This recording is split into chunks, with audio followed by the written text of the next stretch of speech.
Arizona, Colorado, Indiana, Michigan, New Jersey, Tennessee, and Virginia. Listen up. WynnBET is now live in all these states, and the excitement of Wynn Las Vegas has finally landed in online sports betting and casino play. From boosted parlays to live in-game offs on every major sport, WynnBET gives you the tools to win. Sign up today for your risk-free $1,000 sports bet. Download the WynnBET app now or visit wynnbet.com to start winning.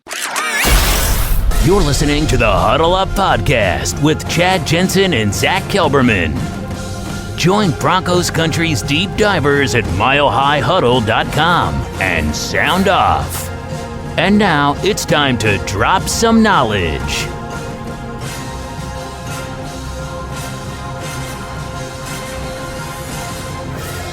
Welcome in, everybody. It is the Huddle Up Podcast, presented as always by Mile High Huddle, powered by Blue Wire Pods. And I'm your host, Chad Jensen. With me, my fellow football priest that you know and you love, Zack Kelberman. Zack, the Denver Broncos made an interesting trade today, acquiring linebacker Kenny Young from the LA Rams. Now, for those of you who've been with MHH for a long time, you can remember that Kenny Young was an off-ball linebacker out of UCLA a few years back, whom our draft guys really liked. The Ravens ended up scooping him up, drafting him. He washed out there for whatever reason, but he got traded to the Rams. Now he's in Denver. Zack, is it too little too late, or is this just what the doctor ordered?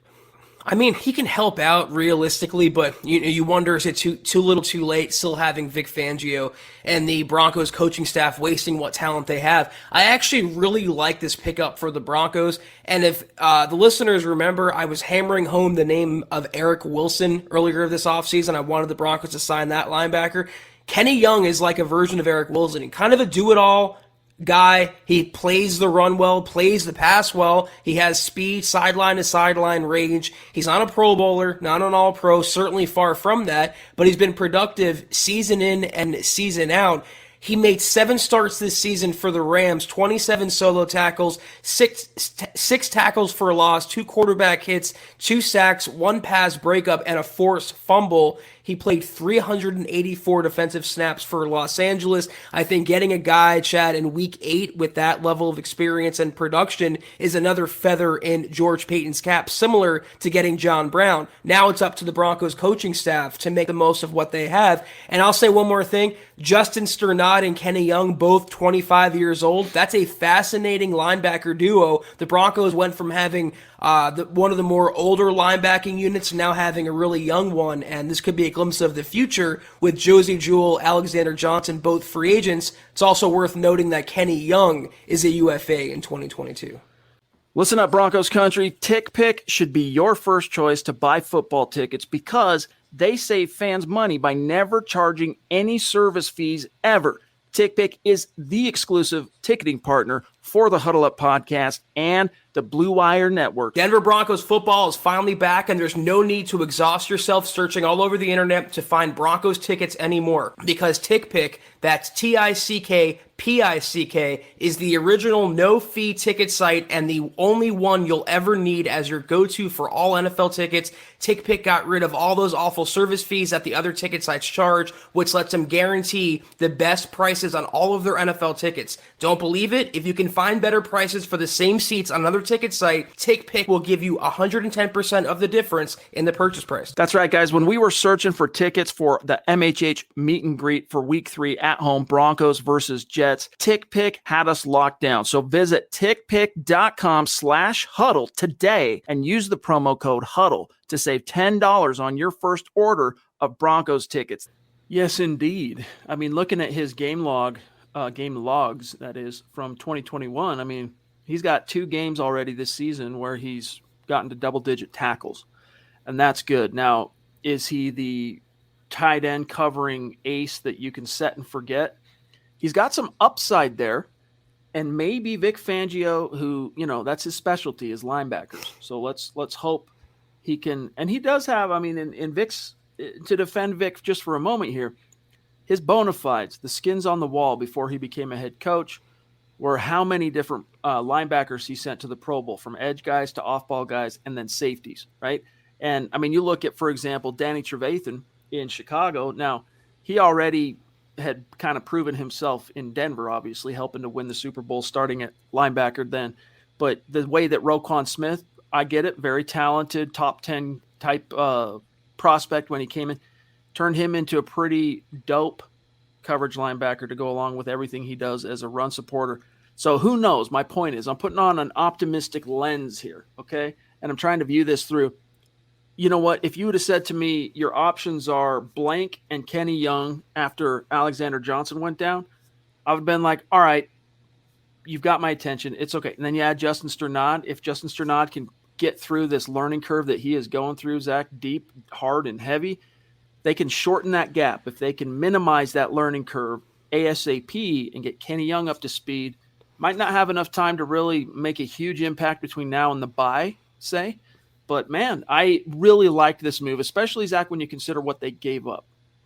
Yeah, a 2024 sixth-round draft pick. Not even 22, not even 23. I mean, literally 3 years into the future for a player that can help contribute and maybe help them win a game now. And as long as Kenny Young doesn't get bowled over and trucked by the likes of Case Keenum near the goal line, I think he's a massive upgrade. Oh, Jesus Christ, Mark. He's a massive upgrade on what they've had, including Curtis Robinson and now the since departed Barrington Wade, who was waived. Mark, a.k.a. Mark from Georgia, a.k.a. Mark Langley, Big Daddy Mark, back from his sojourn, he has returned with aplomb, and he is blowing our socks off with I think he has now, I don't know, Mark, that sounds callous for me to say. I don't know if it's 4 or 5 record Super Chats now. Yeah, I mean, it's somewhere in that neighborhood. Bro, love you. Thank you so much. You don't know what that does to help keep this a-coming. All right, keep us showing up. Give us the means to keep producing this content 7 nights a week. Plus, we got the morning show going now 3 days a week. So just, dude, seriously, love you, bro. He says, what's up, my guys? Go Dogs, go Braves, and yes, go Broncos, even though they suck. Huddle Up Pod, Football Priest, Mark Langley, Mount Rushmore. Face is chiseled up there. One of the top ones. Dude, love you. Mark, go ahead and do us one favor. Would you change your username to King Mark from Georgia? I think you've earned that title by now. What more is there left to be said? You are unbelievably amazing, and you are MHH royalty. So go ahead and reflect that. Universal Emperor Mark. Emperor, God King. God King. That's what it should be. God King Mark from Georgia. But seriously, bro, I know it's been 4 just in the last month or so. Incredible. And of course, plus everything else you've done. So, hey, man, we're counting the days. We'll figure out Thanksgiving or whatever it's going to be next year. We'll figure it out. We'll get you out to the meet and greet. We'll make it happen. And we'll roll out the red carpet. So, love you, bro. Thank you so much, dude. And seriously. Yes, we will have the marble statue ready to go, presented to you for your approval. Yes, indeed. Another bona fide stud / superstar, Keaka. What's going on, brother? He says, aloha, my guys, and Broncos country. Kenny Young will be one of our starting linebackers come next year, too. Dude is a baller, like an Avery Williamson, but a tad better, in my opinion. I'm stoked for that move. Hashtag keep the faith. Hashtag MHH for life and Denver Broncos for life. Right back at you, bro. I think back, Zach, now again, as most of our dedicated listeners know, most of my draft knowledge is gleaned through copy editing and reading the work that our draft analysts here at Mile High Huddle produced during the pre-draft and draft season. And I can remember, Zach, and our dedicated readers probably can too, when he came out, you know, he was an intriguing guy that a lot of us liked here at Mile High Huddle. And then my direct memory of Kenny Young was, do you guys remember the game where Philip Lindsay got 86 for punching in the pile in Baltimore? I think it was VJ's last year, right? Kenny Young, that dude was serious in that game. That guy caught my attention in a big bad way, and he was a rookie that year. So either way, man, I actually think this is a pretty good move. Is it going to save the day? Is it going to cover over all the other very nagging and serious issues this team has? No, but it gives the Broncos a now young veteran that they can hopefully, I mean, it's just a matter of getting them up to speed as ASAP. And that kind of coincides too, Zach, for what it's worth, with Baron Browning coming back from his concussion. So all things are still possible. It's just still a relatively untested young off-ball group. And now you're missing Mike Purcell for a couple weeks. I mean, unless Kenny Young can coach or quarterback, he's not going to save the season. But Kayaka, I can definitely see him starting next year. Again, he's going to be a UFA, but so is Josie Jewell and Alexander Johnson. I would venture to guess that one of those guys, if not two, gets a multi-year contract from the Broncos. Great opportunity, though, for a guy in a contract year playing for a Vic Fangio defense. Again, if they can use him correctly and he can use his talents, I mean, he could be not the overall solution to the Broncos' defensive woes, but he can help cover a tight end, a running back. He won't get beat like AJ against Kenyon Drake. I mean, those things can't continue to happen. And hopefully with Kenny Young in the mix now, they won't happen any longer. Brian Van Vorst, good to see you, my friend. Thank you for the super chat. He says, hey, Priest, maybe another name we could look at is Michael Kendricks. I saw something that he got cut by San Fran, but he is a veteran linebacker who could help, maybe help out with Young. What are your thoughts? Zach, Michael Kendricks was a guy that had some juice for a time there, but what would your thoughts be for BVV?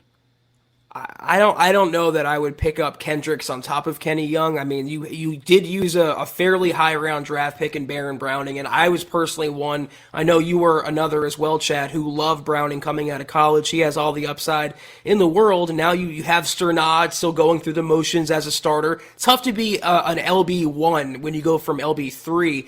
Kenny Young into the mix. You still have some young guys that Fangio, like Curtis Robinson, is excited about. I don't know that you need Kendricks. I don't know that what he would bring in upside that you don't already have in Kenny Young now and Sternad. I mean, you got to keep in mind he's been in the league, Michael Kendricks, as long as Danny Trevathan. So I'm not poo-pooing it. I'm not saying, slam the door on that. I mean, beggars can't be choosers at this point. As much as I do think Kenny Young upgrades that off-ball and reeling, depleted off-ball linebacking core, it's still lacking in veteran depth because, I mean, Kenny Young came into the league in 18, 19, 20. So he's in his fourth year. He's still very young. No pun intended. Andrew Lampy, what's up, buddy? Appreciate you. Thank you for those stars, dude. That's some serious love. He says, I hope everyone had a great day. Still loving the content and really appreciate all you guys for your hard work. Hey, dude, we appreciate you too. Today we had, I think it was episode number 2 of the Trickle Zone on Mondays. We moved the Trickle Zone to Mondays at 1 p.m. Mountain Time. Andrew was in there contributing to the conversation right after the news broke of Kenny Young. So thank you, bro. Thank you, Andrew. Another stud superstar sender on Facebook. Randy Jones, what's good, brother? He says, I hope our so-called coaching staff can help our new inside linebacker. Not sure about the outside linebackers. Coaching. Hashtag fire Vic and Pat. I think we know what T-shirt we need to get Randy next. As a thank you for everything he does for us. But, the whole fire Vic, fire Pat, guys, it's just not going to happen. At least it's not going to happen anytime before the bye. Even if the Denver Broncos lose to Washington, I mean, I don't know. Complexion makes a difference in terms of how they lose, maybe, right? But every one of these 4 losses, it's not just that the Broncos have lost 4 in a row. Each one has been embarrassing in its own right. Now, is the final score a margin of 20 points each time? No, but it might as well be because the points the Broncos put on the board, the majority of them in these 4 losses have been garbage time by and large. I got to do a cheap plug real quick. Go to huddleuppod.com and get your coaching shirt hot off the presses right now. Randy, if you would like to check that out, anyone else out there. I'm much more excited about the Kenny Young move than I am the Stephen Weatherly pickup, who's going to play outside linebacker with Chubb on the shelf and Vaughn coming off an ankle injury. If Vic Fangio is worth half his salt, you think he can narrow his expertise down from head coaching to coordinator, now to linebackers coach. If he can make one hint of a positive difference in the form of Kenny Young or Weatherly or any other player, Baron Browning, Sternad included, I would give him credit for it. But like you intimate there, Randy, with these coaches, Fangio included, Pat Shurmur, almost every single one on the Broncos staff, it seems like they're going to let their players down. Their players are never going to reach their ceilings or achieve their potential until new coaches are in the building. Let's grab $727 million. And then I want to do the update on where things stand on the Pat Surtain jersey this month. Appreciate you. That's a newer name, Zach. I don't recognize 727 mil. So welcome and thank you. Connect with us on Twitter because we like to shout out our supporters and Super Chat superstars after each show, and also keep the conversation going over there. So he says, we need Drew Lock to start. I'm sorry. I just need to see a spark on offense. I'm a fan from Tampa. By the way, go Broncos. Very cool, man. Very cool. Broncos country is not a geographic location. It's a state of being. It's wherever you are. And Mill is in Tom Brady's backyard right now, and that's cool. I think that's really cool. Hey, you're preaching to the priests, my dog. We're right there with you that throw in Drew Lock. I mean, you got nothing to lose at this stage. 4 losses in a row. What more evidence of a change being needed is there if you have eyes to see? And I don't think, Zach, unfortunately, the Broncos at this stage, Vic Fangio in particular, who is trying to stave off the unemployment line, has those eyes to see. I agree with you, obviously, Chad. I'm not going to regurgitate the same points, but what would you have done? I kind of want to gauge this. What would you have done if you got Tom Brady's 600th ball? Would you have given it back so easily? I would have negotiated a little harder, I feel like. They gave him a bunch of stuff, 2 signed jerseys and game shoes from cleats from Mike Evans and tickets to this season, next season, but that ball was worth $500,000 minimum. Yeah, that was very kind. Let's just put it that way, for sure. Absolutely. Real quick, guys, here is the update on the Pat Surtain giveaway for those of you new to Mile High Huddle and the Huddle Up podcast. We are running a contest on Facebook with a goal of getting to 250,000 stars in the month of October. When we reach it, we're going to raffle off a Pat Surtain jersey, all right? And the people in the running for that raffle are only those who contributed to the goal. And right now, we're at 70% complete as of the beginning of this show. All right, so we've got a little bit of ground to make up. I think we can still make it, but there's only, not counting today, the 6th, 7th, 8th, 9th, you got 6 days. All right, and I think we can get there. So let's see who's in the running. Let's see who's going to have the most hats or tickets in the hat, pardon. Randy, right at the top. He's getting a coaching T-shirt no matter what. Josh Hoyle right there at 2. I mean, Josh has come on strong of late. Let me just add real quick. Yeah. Randy actually just placed an order for a coaching shirt. You are incredible, Randy. Talk about heeding the call in real time. Thank you, bro. You the man. You are ride or die, and I'd love riding shotgun with you, dude. You the man. Someday I hope we get to meet you. One of these meet and greets. I know you live way up in the Great White North, but we'll get a chance to meet you one of these days. Shout out to Josh at number 2. Lawrence Rivera, also just a dedicated stud in our community at 3. Andrew Lampy, what more can be said at 4. Shane Daniels, the aviator himself. We got to hang out with him a couple weeks ago at 5. Michael Ronquillo at 6. One day we'll get to meet you as well, Michael. Mama Muti still in the top 10 at number 7. Pete Middleton at 8. Travis Weber at 9. Travis, we need to get together one of these times at the meet and greet. Try and make the trip, buddy. And then Doug Raquel at 10, and then Andrew Baker we got to see at the meet and greet. There's David Wilder at 12. So we'll update Super Chat here in a minute. But guys, and Mark Johnson jumping in, you the man, dude. You the man. Mark Johnson at the 11th hour swooped in and ended up randomly winning. Now he contributed to the goal. Don't get me wrong. It's not like he only did it one time and by some weird twist of fate, but he did it like the last week or so of last month for the, Justin Simmons jersey. And by the way, Mark, did you see my reply to you? That was ordered through fans. One thing to keep in mind, guys, real quick, I just got to say this. All right, when it comes to these jerseys, they're not sitting at MHH Central waiting to be shipped out because we don't know what size people wear. We don't know what colors people wear. So once the winner is announced, we have to go online and we order that jersey. And just like everything right now, lead times are a lot longer than they would have been even, 2 years ago. So stay patient. Those orders are in. They will get to you, my friend. Dude, that's really very cool. FJ. Thank you. Appreciate that, bro. Appreciate that a lot. Let us know what you got. All right, let me see here. We got Nugmaster224. Shout me out, guys. Here's your shout out, Nugmaster. Says, I've been listening to you daily, almost followed you from From when we were Locked On Broncos. Yeah. Years ago. Rarely make the streams, but I feel like I know you guys. So, how many years until the playoffs? Yeah, that's interesting. That means you do go way back, because the timeline, real quick, Zach, for those keeping score, is started the Huddle Up podcast right after Super Bowl 50. All right. Did it the first year with Coach Luke Polglaze. A lot of you know Luke Polglaze, right? He comes on like the Dove Valley Deep Divers show every once in a while.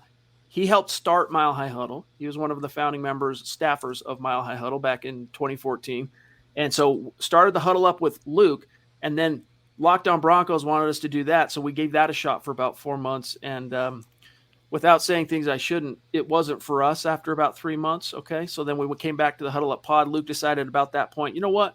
I'm going to get into coaching. And there he went. Not long after, Zach and I rendezvoused, and the rest is history. So Nugmaster, you've been with us a long time, my dog. Zach, the question, how many years until the Broncos are back in the playoffs? Well, it's funny because I've known a few Nug Masters in my life as well. How many years? It depends on the coaching. I hate to keep being cliche. I hate to keep leaning on what's become a popular phrase, but I don't think Fangio, as he's proven now, it's not just me saying that, is proven to be the coach taking the Broncos back to relevancy. So until they upgrade that spot, it could be a 1-year turnaround. I disagree with the old school thinking that a rebuild takes 3 years minimum to instill the culture and a coach gets his players. I mean, there's been way too many examples this last decade alone of young hotshot coaches coming in, forward-thinking, creative, innovative coaches coming in and winning, going from 4-12 to 12-4 in a 16-game season. The same thing can happen in Denver. They have a very talented roster that should be a lot better than 3-4 right now, and with better coaching, it would be. So my answer to you is 2022 could be the year, depending on who replaces Fangio. Mark, you're another Hall of Fame. You got a Hall of Fame heart, that's for sure. He's throwing down some stars for Travis Weber, and that's just cool, man. We appreciate it. I know Travis appreciates it. Mark, you're the man. We'll keep an eye out for any of your topics. Here's what Travis actually wanted to know. Is there any update on Deshaun Watson and where he actually ends up? And are there any buyers on Kyle Fuller? Zach, I haven't heard anything more about Watson. Have you? And then we can talk about Fuller. I heard that today it was reported. Yesterday it came out that he would only waive his no trade clause, which he has in his contract, for Miami. Apparently now he would waive it for other teams. The Panthers are in there. Philadelphia is in there. I don't really think the Broncos are in there. In terms of Kyle Fuller, I haven't heard trade destinations, but he is obviously on the block now, I feel like, Chad. He is full-time benched for Pat Surtain, Ronald Darby. They have Bryce Callahan playing at a higher level. They signed Fuller with the idea that he would be a massive upgrade. He wasn't that. He was a liability. I tweeted earlier today, and I still feel this. I don't know why I see Tampa Bay making a play, if not trading for Kyle Fuller. Tampa Bay, Los Angeles, a cornerback-needy team, isn't to come calling, and I think the Broncos will pull the trigger. Andrew Lampy says, here, Travis, you're an OG. Throwing down some serious stars. Dude, that's so kind. And guys, by the way, on that note, we have, as you saw, we got 30% left to go to reach goal, but we're only 22% of the month left. Or did I do that backwards? No, that's correct. So Mike Reno, he says, I love tuning into the show every time y'all are on Denver Broncos for Life. Go Broncos week 8. And then Mike, hopefully you got to see Zach's reply on what compensation the Broncos gave up for Kenny Young. It was a song, basically. All right. George Payton, did some karaoke for Les Snead to get him in Denver. That's about it. All right. Mail jumping in again. Wow. Thank you, buddy. How long is Payton going to wait to fire Vic Fangio, Pat Shurmur? It's depressing to watch. Also, Steady Teddy, Two Glove, Bridgewater can go also. Appreciate y'all for being honest Bronco critics. Yeah, brother, we just call it like we see it. And no one, seriously, guys, no one wants to see this team succeed and do well more than us. We're the same. I mean, we want to see the good times return to the Denver Broncos, and we hoped that this would be the year. I'm not going to lie, I got some serious misgivings in the pit of my stomach when Vic Fangio decided to go with Teddy. Not because I didn't believe in Teddy whatsoever. It's not that. It was just that, to me, after seeing how Drew did show some serious improvement as the incumbent, no less, it was a very self-serving move that showed me where the focus was. The focus wasn't on necessarily, what's best. It was what's best for me. and that concerned me at the time. And I kind of looked past it, Zach, and didn't really focus on it too much. And it was easy not to focus on it because they got out to a 3-0 start, but the Chickens have come home to roost. You know what is another self-serving move on Fangio's behalf? That would be firing Rich Scangarello, who went 4-1. I hate having to repeat this almost every podcast, with the young rookie quarterback, and then gets canned for Pat Shurmur because that was Fangio's guy, and it's an old boys kind of league. So that's been kind of the MO of the Fangio regime, has it not been, since 2019? No accountability, point the finger at everybody else, and do things that are going to keep my job as steady as it can be, including trading for a quarterback whose nickname is literally Steady. Yes, indeed. Jesse, hey, thanks for being with us on Facebook, brother. He says, good evening. Appreciate all you do. Love your perspective. Who do you think the Broncos may draft if they go quarterback in the draft? Dude, I hate to do this to you, all right, but it's just too early to know. We don't know where they're going to finish. We don't know exactly which quarterbacks are going to be in the mix. I mean, we've seen quarterbacks completely change and alter in a good way their draft stock just by showing up to the Senior Bowl. So it's just too soon. It's too soon to tell you for sure. Ben Frank Beasy wants to know what we think of the Stephen Weatherly trade. For those of you who missed it, over the weekend, the Broncos acquired a edge rusher guy from Minnesota named Weatherly, who has produced 0 sacks in the 2021 campaign. So I don't know. Does that tell you anything? Who knows? Maybe he can come in and this is the scheme for him, and Vic can get him going along with John Pagano, who is the actual outside linebackers coach. I mean, here's what's so disappointing, Zach, about this coaching staff, on top of many other issues.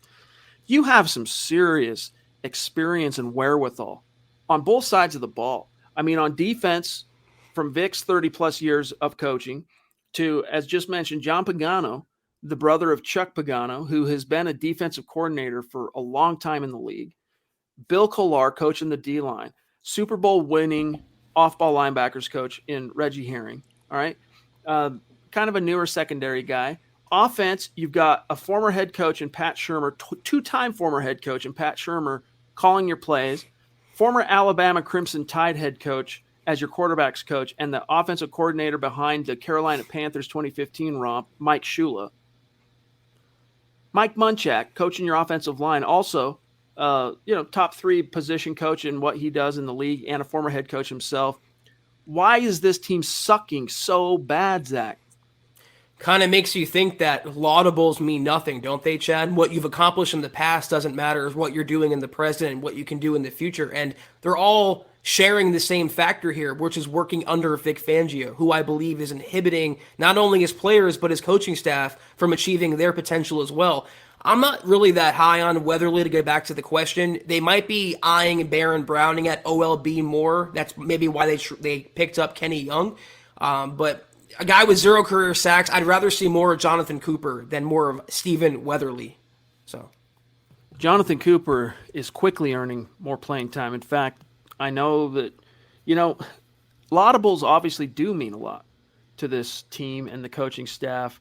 It's gotten them real far. They need to audible, though, on these laudables, because Malik Reed might have finished last season as your leading sack guy for the Denver Broncos, but it was basically a fluke that it happened that way because Vaughn was gone and Chubb missed the last 2 games, and he was at 7.5. Malik finished with 8. So if Chubb finishes those 2 games, he probably gets close to double digits and really justifies that Pro Bowl selection. But my point is, because Malik started for the entire year, for the most part, last year, and finished as the leading sack guy, unless Jonathan Cooper goes on like a Judas Priest, the Raiders guy, I'm having a brain fart, that sacked Brock Osweiler 5 times. Khalil Mack, thank you, Jensen. Here we go.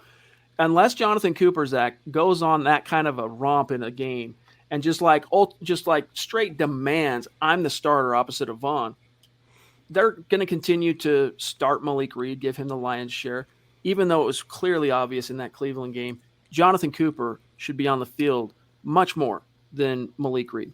Well, just replace Malik Reed with Teddy Bridgewater and Jonathan Cooper with Drew Lock, and you have the same scenario. Vic would rather go with the safer players with the higher floor. He would rather go with the safer coaches with the supposedly higher floor than a higher ceiling like what he had. So, again, it's a mindset, and it's not only that, it's action taking place in Dove Valley, consciously preventing the Broncos from reaching their potential. As long as Vic Fangio is calling the shots for the entire team, that's going to remain the case. All right, let's grab Daniel Garcia. Welcome, thank you, appreciate you. Connect on Twitter, my friend. Too much talent on this team. With the right coaching and right quarterback, we can be what we thought we were going to be last year. The Broncos, here's the bottom line, guys. The Broncos, turns out they don't need the old school death by inches Vic Fangio philosophy.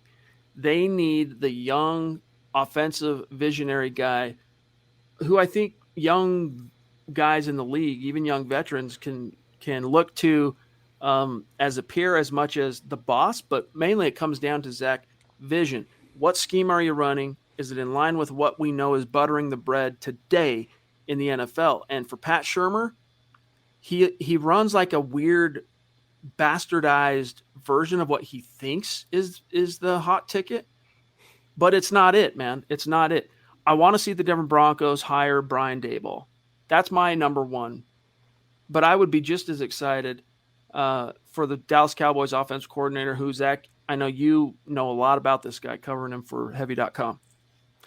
There's so many young offensive-minded coaches that can be coming to the market. Daboll, Kellen Moore, Greg Roman, Joe Lombardi, Joe Brady, all these guys are going to be up for head coaching opportunities, and the Broncos would be idiots to come away with another retread. And I see lists out there, Chad, that include the names of Jason Garrett and Dan Quinn and Jonathan Gannon. I find it hard to believe that George Paton would lack that much awareness as to what he realizes he needs for this organization. And it's the only thing that scares me about it, he came from an organization in Minnesota that has a backward-thinking head coach, I believe, in Mike Zimmer. That's not a new school kind of guy, not an offensive genius. I mean, when Zach Taylor is coaching circles around you in a given year, it really shows you where you need to go, where the wind is blowing in this league. It's crazy, dude, because, and I'll grab you here, Tim. He says, thank you for the stars, Tim. He says, I'm feeling optimistic about this next game. Time to turn things around. I'm excited to see Jerry Jeudy back for this one. We need him. We'll put a pin in that just for a second. When the Broncos interviewed Zach Taylor, who is, of course, the head coach of the Cincinnati Bengals that just put up how many 40-something points on Baltimore, right? The very team that curb stomped your Denver Broncos in Week 4.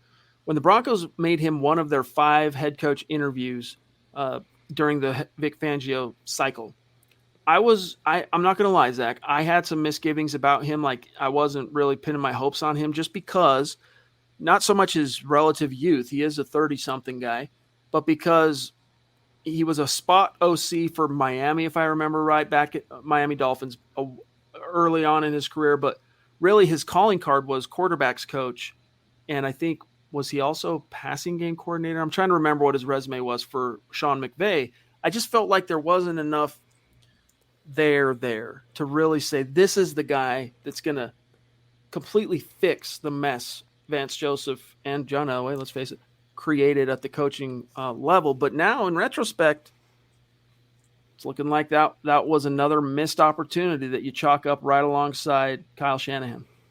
And it helps to have Joe Burrow versus Teddy Bridgewater, but he just, Zach Taylor, his roster overall, take away quarterback and receivers there, is half as talented as Denver's. And Denver's 3-4. Meanwhile, Cincinnati's leading the division. I think they're 5-2 right now. So it really is all in the coaching. And organizations like Cincinnati, which may be the most backward, ancient, archival organization there is, they even realize what it takes to win in this day and age in the NFL. And when you have Vic Fangio and Pat Shurmur as the 1 and 2 in contrast to that, it's awful.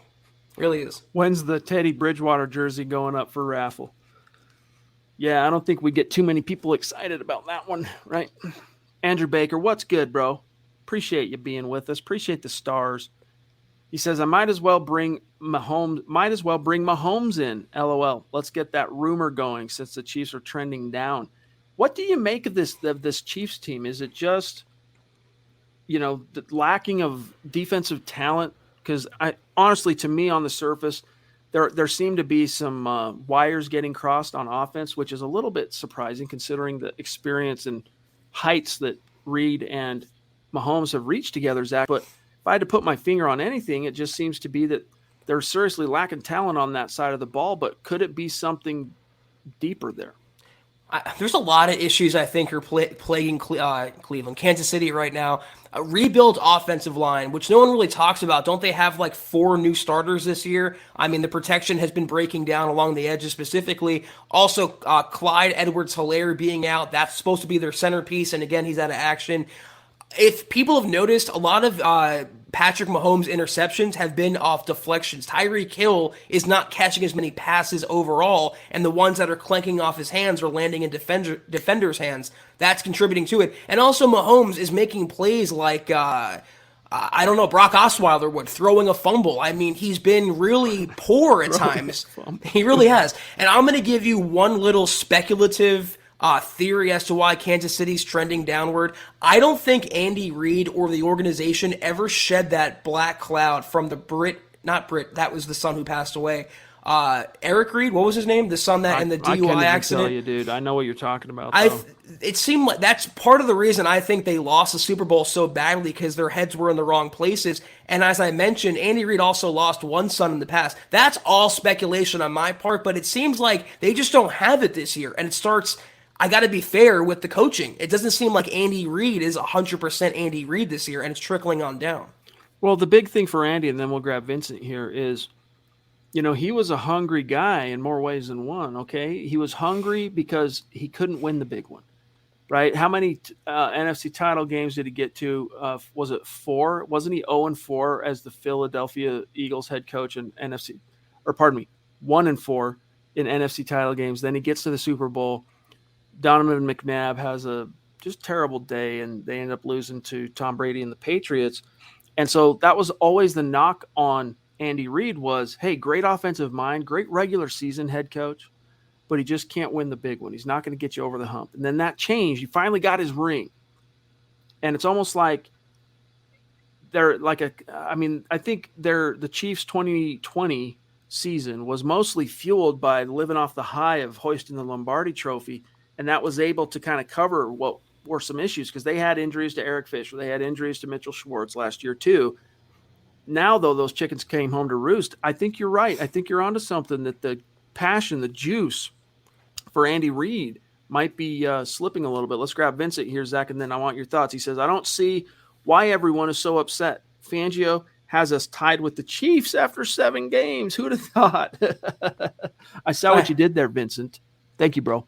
It's not even funny. And just to tack on one point that you made, Chad, riding off the high of winning the title, I think the hangover of losing the title is getting into Kansas City this year. Again, those factors don't help. The offensive line, the running back being out, Mahomes making stupid plays, Tyreek Hill not catching, but there's just something on an organizational level that's off with Kansas City this year. And as an NFL fan, it's not fun to watch.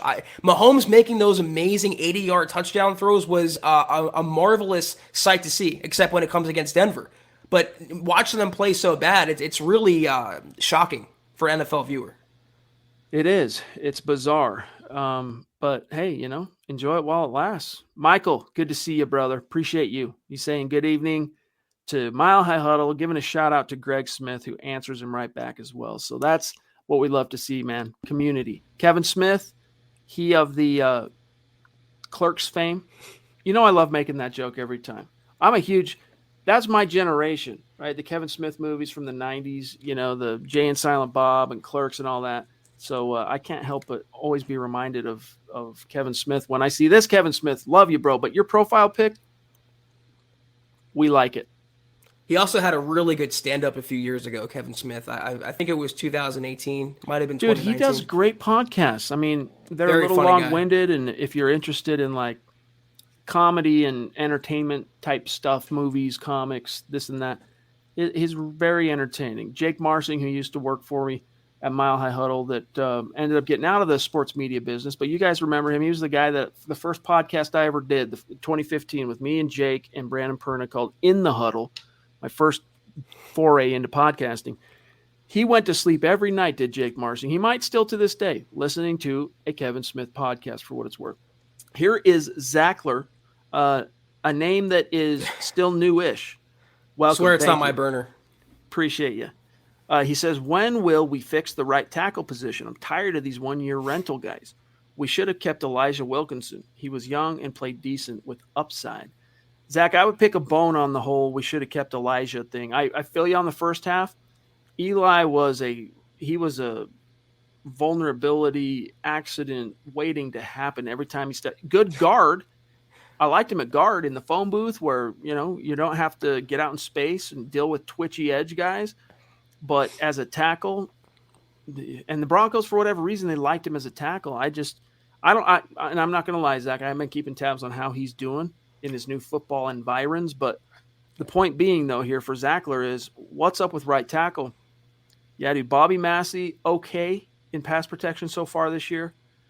Horrendous run blocker. Horrendous. So it's like each year it's pick your poison. Is it a terrible – because that was Elijah Wilkinson's calling card was the flip side of that. He could run block, but he sucked at pass pro. They need a guy that can at least be average at both. The range of emotions I felt here is crazy because I agree with you wholeheartedly in your first sentence here, and then you lost me by saying he was playing well with or decent with upside. I mean, I'll tell you where he is right now, Chad. Last I checked, he's with Chicago, and he was actually benched as a starter. I mean, that's just who he is. He's a career backup at best. Better guard than a tackle, but I mean, he was a turnstile. A literal traffic cone would have been more effective than Elijah Wilkinson. I mean, at this rate, what's Donald Stevenson up to right now? Menelik Watson. I mean, those are all relics of the past. Even Jared Veldier, he was the best of the bunch. That's really not saying much. Why did they not try to keep him? That's what I don't get. Like, he literally was a pretty decent right tackle for the Broncos the 1 year he was here. I don't know. It was at that time Elway's proclivity for changing out the position every single year. It seemed like there was a new starting right tackle, but it's been the one position on offense, except for quarterback, they've ignored in the first round. They have to prioritize that going forward, whether they have a veteran, whether they have a highly paid guy like formerly Juwan James or not. They have to stock that cupboard because you're seeing the results. Every year it gets worse. Doug, we appreciate you, my friend, as well as and everyone on this list, everyone that's with us tonight. We appreciate you giving us some of your time and being here and contributing to the conversation. Shout out, though, here's how tonight's stars are shaken out on Facebook. Randy's at the top, narrowly edging out Tim Hoffman. Kevin Smith right behind him. Howie frickin' Day in the frickin' house. Appreciate you, Howie. Michael Ronquillo, Andrew Lampy, Mark Johnson, Mike Reno, Doug Raquel, Andrew Baker, Nathan, Mark Lindemood, George Fox. You guys, love you, appreciate you. We're going to close that gap. I know it. We're going to get to 250 and raffle off a Pat Surtain jersey. Howie says, a young offensive head coach. Yes, please. New OC with an updated playbook. Why not?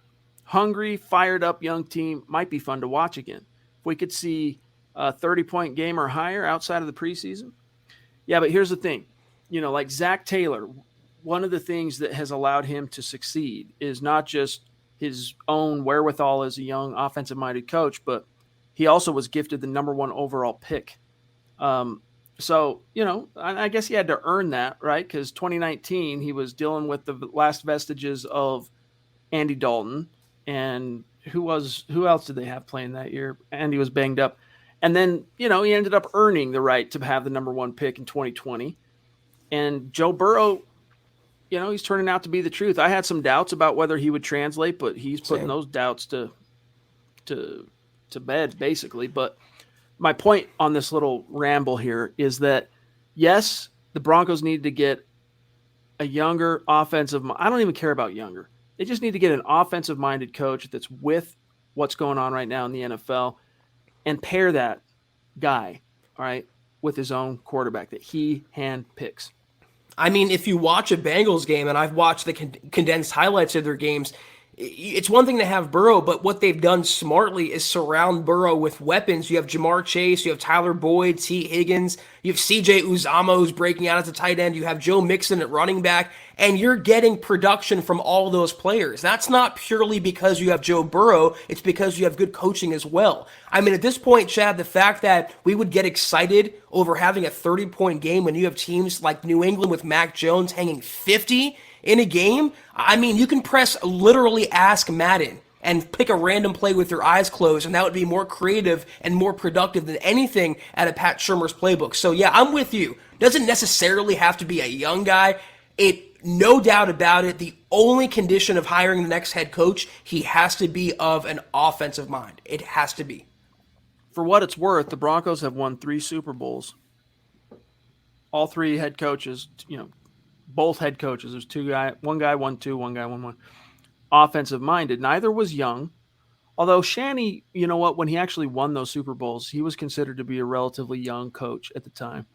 Koob, definitely not. They both created the scheme that is now dominating the NFL, a version of it anyway, right? That it was the foundation of what JJ. Thank you for that super chat, bro. You the man. You ultimately have to go back to Bill Walsh, all right, for where the West Coast offense came from, and Mike Shanahan. He said, "Look, this is the scheme I'm going to run. Bill Walsh, West Coast, dink and dunk, nickel and dime you down the field." But he also got lucky enough to cross paths with Alex Gibbs. God rest his soul, recently passed away. And he said, look, I think we can take that Bill Walsh scheme and add the wide zone, like the zone blocking scheme, and turn and create something new that's even bigger and better. And that's what they did. And Kubiak, he basically ran that same scheme. So, guys, it doesn't take a rocket scientist, right? The best predictor of future behavior, it's past behavior. You won 3 Super Bowls as a franchise. Each one was with an offensive-minded coach.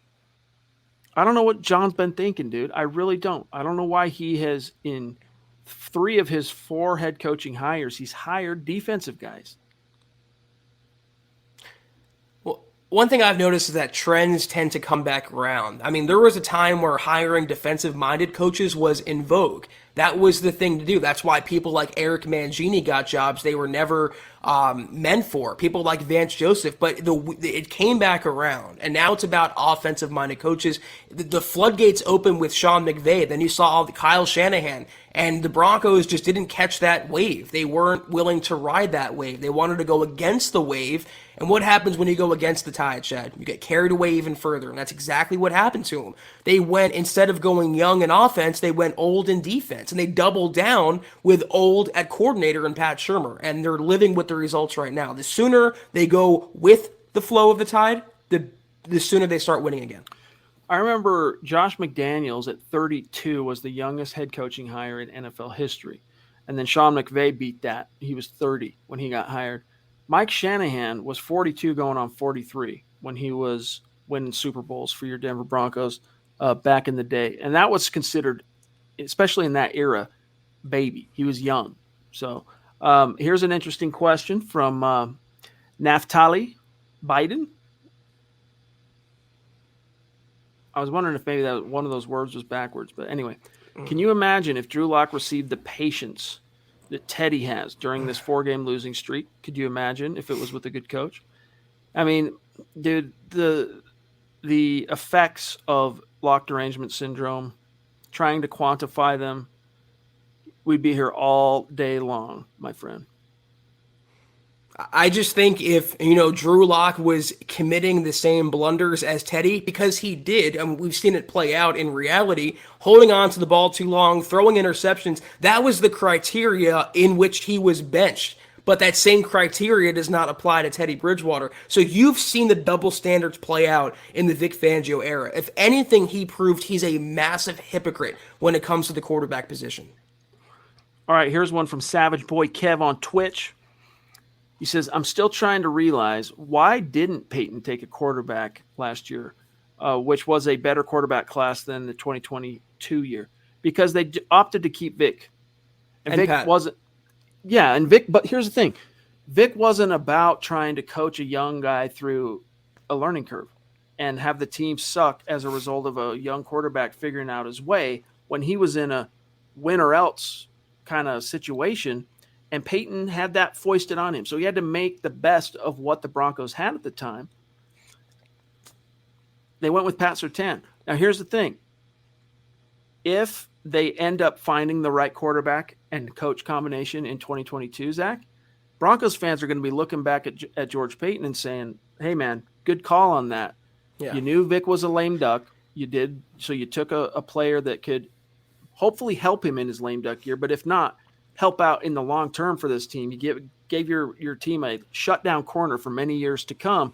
Add that to the right offense head coach and a quarterback, and it's just going to be two huge pieces of the puzzle a huge piece of the puzzle that they wouldn't otherwise have. I think you guys are really underestimating the notion that it was a win-win scenario for George Paton. If he realized Broncos, I don't want to say ownership, but the Broncos executive decision makers were foisting Fangio, Pat Shurmur, and the rest on George Paton, he's going to give Vic Fangio type quarterback. He's going to give Pat Shurmur a Pat Shurmur type quarterback. Why saddle a young first round rookie, especially when you have Pat Surtain so highly rated on your board, neck and neck with a quarterback? Why feed them to Pat Shurmur and Vic Fangio and waste a year? Why not, if you get Teddy Bridgewater and you win with Fangio and company, you look like a hero. If not, it's not on you. You get to fire Fangio, get rid of the quarterback, and get your own guys in the building. So George Paton, it's really a honeymoon year. He can't do any wrong, and he realizes that, and I wonder if he realized when he took the job that Vic Fangio is not long to be head coach of the Denver Broncos. Oh, my goodness gracious. Joe Flacco. Yeah. Traded to the Jets. Yeah. Oh, this dude. How does they need someone, right? Zach Wilson's out for a while. Is he done for the season? No, a couple weeks. They have Mike White as the backup, but the corpse of Joe Flacco, what is that going to do for you, Unbelievable. Howie, appreciate you, brother. He says, okay, no, we did get that one. But he's an understood corpse. That we know about Joe Flacco. Elite. Let's see. We got one more here, guys, and then we got to get out of here a little bit early tonight, okay? I got some things going on with the fam family I got to take care of this evening. Andrew, for the community, I want to hit goals so someone can win that Pat Surtain jersey. Dude, I love it. That's altruism, man. That's community right there, and we really, really appreciate it, and I know everybody else does as well, Andrew. And for what it's worth, I'm looking – I'll tell you at the end of the show. I'll tell you where we stand on goal, okay? Wow. Seth Harmon, top rope super chat, extremely, extremely generous. Thank you, brother. That seriously means a lot to us. I hope you know that. He wants to know, what's going to happen first? Does Vic get fired, Pat get fired, or does Locke start? That's a really interesting question, dude. And that's a not very simple question to answer, because my view on this, Zach, is that Locke doesn't get back into the starting lineup so long as Vic is head coach. So I'm going to say Vic gets fired first, and I hope I'm wrong. I really do. I hope I'm wrong. I'll take it a step further. I don't think Locke gets back unless Pat's gone as well. I think it's really, he pushed for that trade. He pushed for Teddy, and he's pushing to keep Teddy in the lineup. So I think Locke starting is the most unlikely of the three scenarios. I think Pat getting fired would be the most realistic, because if they lose to Washington at home against Taylor Heineke and they come up with another 0, no inspiring effort, no, production on the scoreboard, how does Fangio not start scapegoating people to try to save his own behind? He's been doing it in every other sense, and the last step to that, Chad, is pointing the finger at everyone around him and issuing those pink slips. So I think Pat goes first. Look at this, gang. We've moved the needle tonight by 10 points. This is dope. So we're at 80% complete with 22%. So we got 20% to go with 22% of the month left. Yeah. I don't math very well, as you guys can tell, but I got it right. All right. So thank you, guys. Love you. We do have to sign off a little bit early here tonight. I mean, not too early. We're here at 52 minutes. Travis Tarbuck says, I remember when Zach said he absolutely did not want Teddy. Wasn't that long ago. And here we are. Zach, if you wouldn't mind doing the goodbye rundown for us here, we'll see everybody Wednesday night.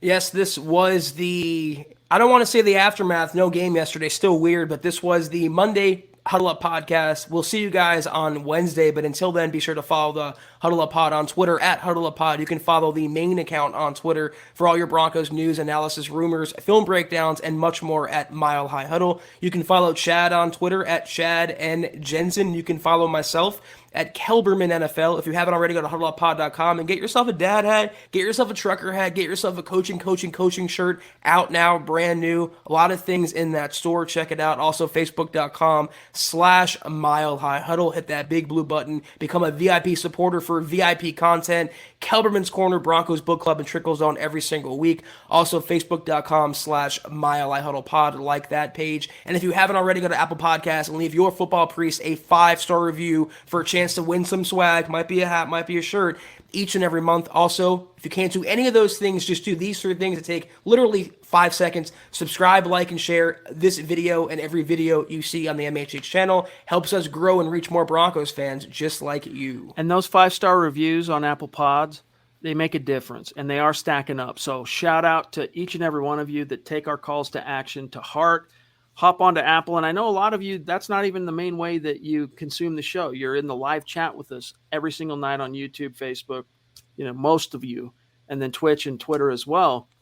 So thank you so much, guys, for taking that to heart. We will raffle off some swag to a winner. Last month, it was Claude Riley, if I'm not mistaken, that won. I need to check the tracking numbers to see where Claude's stuff is, by the way. So I just reminded myself of that. Real quick, guys. Here's how we finished tonight on Facebook, by the way. Andrew Lampy, dude. I mean, you're going to be close to number 1 in the rankings. We'll check that on Wednesday night. But wow, dude, thank you so much.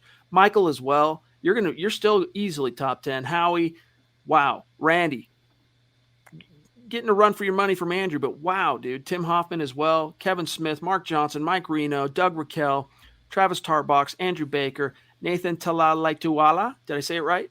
Laituala. Appreciate you, brother. Mark Lindemood, George Fox, and then I think we got one late super that came in from Kayaka, if I'm not mistaken. Let me see here. And then we got to go.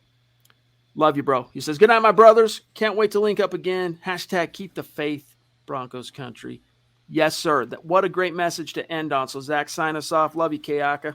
Love you guys. Have a great night, Chad. Everyone out there, thank you for watching with us tonight. Take care. Until next time. Go Broncos.